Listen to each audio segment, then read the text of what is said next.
that's how it looks like. They have like I believe this is something that people would normally rent if there's event or whatnot. There's a big building over there, and this is the information area. There you have it, and there's different cottages. I don't know what this building is for, but this is probably where the owner lives. I don't know, maybe it's a villa for like Airbnb kind of thing. I don't know. Anyway, these are the different rooms that they have. So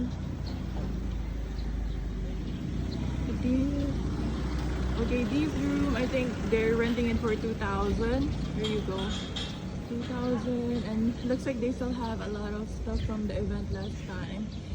I'm gonna go to the room that I rented the other night. This is the information area. And